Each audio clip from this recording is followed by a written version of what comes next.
All right. We are rolling. We are focus on my face. Focus on my face. There we go. Okay, we are at Oakberry. We're an Oakberry hat. A March Cross Greece shirt. I'm eating an Oakberry. Ross is here. And we at the Oakberry at Monastiraki. And you might be saying, George, why'd you sell out? Oh, well, I didn't sell out, bro. Relax. Take it easy. Oakberry and I are doing this partnership because I've always loved Oakberry. And if you are a keen watcher of the George Moulos Content Factory, you'll know that I did a Golden Greeks about the guy who founded Oakberry. Yoros Frangoulis, a Greek-Brazilian dude. And that's a cool story, so go take a look at that. But yeah, I do love Oakberry. And they wrote a few questions. I'm going to answer them. I'm going to show you around the shop. It's here in Monastiraki, in the center of Monastiraki. It's a cool little thing that a Greek-Brazilian dude, Greek diaspora is half of the Greek population around the world. And I don't think we get enough of a shout. So Oakberry is the biggest acai franchise in the world. So the fact that a Greek-Brazilian dude brought it to the world is pretty cool. So let's go through some of the questions that Oakberry wrote for me. What was the most challenging moment of your journey? I'll be honest with you. The most challenging moment was probably... it wasn't to do with anything to do with my knees, my ankles, the police. Oh, actually, it was probably the police. When I was going through the delta that goes between Thessaloniki and Katerini,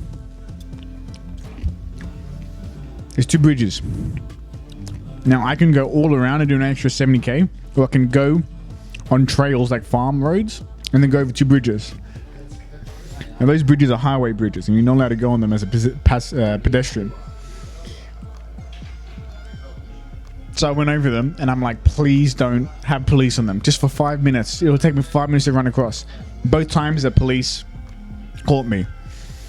And I was like I was panicked because I'm like, if I need to go back either time, I need to go either 30, 40 kilometers back to the start point, go 70 kilometers around. That's 2-3 days of wasted time. So that was a panicked day, to say the least.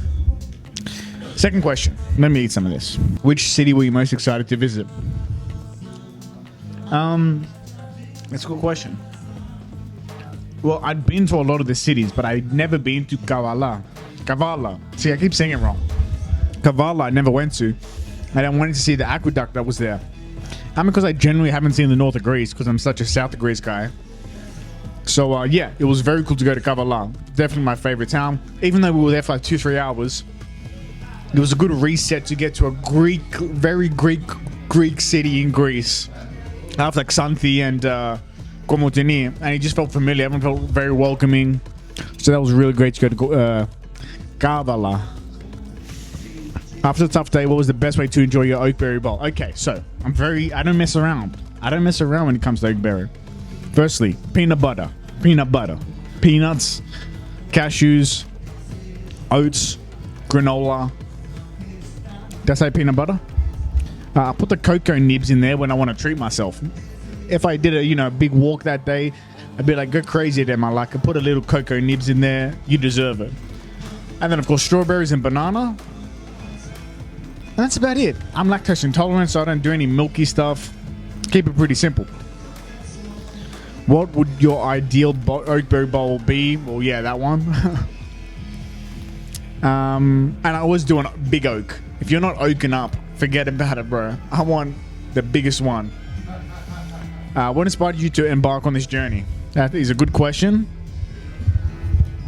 As much as sometimes because I ask myself during this whole process, why am I doing this thing? Because I knew in my heart that I had to do it after I came up with the idea.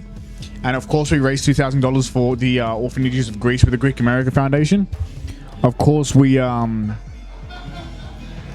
did it to prove, to make ourselves tougher, to be for a challenge. But I think and we did it for Greece and whatever. But I think honestly, what inspired me to embark on this journey, it just had to be I wanted another challenge in my life. To be honest, I just wanted a big ass challenge. I wanted to go up against an impossible idea. And yeah, see if I'm up to the task. And I did. And I am. Okay, let me have another bite here before it melts. Okay, it's a good question. I know who would put this together in the marketing department at Oakberry, but it's a really good question. What do you think is the most important thing to focus on during this adventure? I think the biggest thing I focused on was... Because I think that it was the last day before the first day. And it was as we were going over the big mountains towards the start line. And we realized that it's insane mountain ranges. Like, we just, as a humans, we don't really understand how far is. And we're terrible at estimating. We were like, oh, that's a kilometer. It's 4. It's 4 kilometers. And it's going to take you 1 hour to do 4 kilometers, probably. So, honestly, it just came down to steps. Like, the next step, basically. So, we did the data, averaging about 50 to 60,000 steps per day over 27 days. I think we came to like 1.8 million steps over 27 days. But I read a lot of ultra marathoners' books and stuff, and I just think of this one quote: "How do you eat an elephant? One bite at a time." So honestly, the most important thing was just put the other foot in front of the other and keep going. So that's a good question. Thanks, Oakberry. I'm gonna smash this Oakberry.